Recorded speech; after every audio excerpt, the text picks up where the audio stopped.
ఏపీలో కొత్త ప్రభుత్వం కొలువుదీరింది. ముఖ్యమంత్రిగా చంద్రబాబు, డిప్యూటీ సీఎంగా పవన్ కళ్యాణ్ బాధ్యతలు చేపట్టారు. అయితే వీరికి ఈసారి పాలన అంత సులువుగా సాగేలా కనిపించడం లేదు. ఎన్నో సవాళ్లు కూటమి ప్రభుత్వం ముందున్నాయి. మొదటిది పాలనపరమైన సమస్యలైతే రెండోది ఆర్థిక సమస్యలు. ఇక అసలైన ఇబ్బంది ఆర్థికంగా లోటు ఉండడం. ఇలా 3 రకాలుగా ప్రభుత్వం ముందు సవాళ్లున్నాయి. ఒకటి కాదు, రెండు కాదు.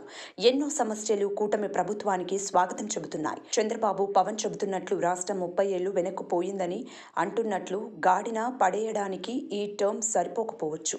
వీటిని దాటడానికే ఎక్కువ సమయం పట్టే అవకాశం ఉండొచ్చు. పార్టీల మధ్య సమన్వయం, కూటమిలోని 3 పార్టీల నేతలను సంతృప్తి పరచాలంటే సాధ్యమయ్యే పని కాదు. సొంతంగా మెజారిటీ ఉన్నప్పటికీ ఇటు జనసేన, అటు బీజేపీతో సయోధ్యతోనే ముందుకు సాగాలి. ఏ మాత్రం తేడా వచ్చినా పొరపచ్చాలు బయటపడి పార్టీ ప్రజల్లో ముందుగానే ఇబ్బందుల పాలవుతుంది.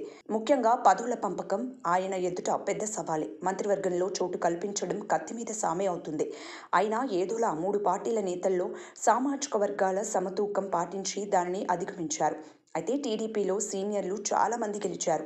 వారంతా మంత్రి పదవులపై ఆశలు పెట్టుకున్నా మరోసారి త్యాగం చేయాలని కోరారు. 24 మందిలో 17 మందికి కొత్త వారికి అవకాశం ఇచ్చారు. అయితే సీనియర్లలో తమకు మంత్రి పదవి రాలేదని అసంతృప్తిగా ఉంది. ముఖ్యంగా సీనియర్ నేతలను సంతృప్తి పరచడం అంటే గత 5 ఏళ్లలో పార్టీకి అండగా నిలబడిన వారికి ఖచ్చితంగా ప్రాధాన్యత ఇవ్వాల్సి ఉంటుంది. గత ఎన్నికలలో గెలిచిన 23 మందిలో 4 వెళ్లినా 18 మంది ఆయన వెంట ఉన్నారు. వారిలో అధిక శాతం మందికి పదవులు ఇవ్వాల్సి ఉండగా దానిని పెద్దగా పట్టించుకోలేదు. వారు కూడా అదే హోప్లో ఉన్నారు. కష్టకాలంలో నమ్ముకున్న తమకు అన్యాయం చేయరని వారు భావిస్తున్నారు. టీడీపీలో ఇతర పార్టీల నుంచి వచ్చి చేరిన కన్నా లక్ష్మీనారాయణ వంటి వాళ్లకు కూడా కేబినెట్లో చోటు కల్పించాలి. ఇలా అనేక రకాల సమస్యలున్నాయి. అందుకే సొంత పార్టీ నేతలను మంత్రి పదవుల ద్వారా సంతృప్తి పరచలేకపోయారు. 8 జిల్లాల్లో క్లీన్ స్వీప్ చేసిన టీడీపీలో ఎందరో సీనియర్ నేతలు బుగ్గకారు కోసం వేచి చూస్తున్నారు. గోరంట్ల బుచ్చయ్య చౌదరి, గంటా శ్రీనివాసరావు, అయ్యన్న పాత్రుడు, సోమిరెడ్డి చంద్రమోహన్ రెడ్డి, పరిటాల సునీత, కాల్వ శ్రీనివాసులు, దూళ్లపాల నరేంద్ర వంటి వారిని పక్కన పెట్టాల్సి వచ్చింది. వారి అసంతృప్తిని ఎలా తగ్గిస్తారు అనేది కీలకమే. ఇక మరో ప్రధాన సమస్య ఇచ్చిన హామీలు నెరవేర్చడం. జూలై నెల నుంచే 3 నెలల పింఛన్ 4,000 రూపాయల చొప్పున ఇస్తామని హామీ ఇచ్చారు.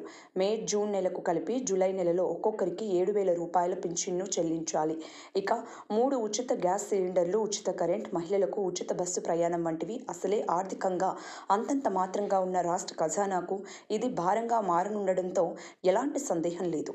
ఇక విద్యా సంవత్సరం ప్రారంభం కావడంతో తల్లికి వందనం కింద కుటుంబంలో ఎంతమంది ఉన్నా ఒక్కొక్కరికి 15,000 రూపాయలు ఇస్తామని హామీ ఇచ్చారు.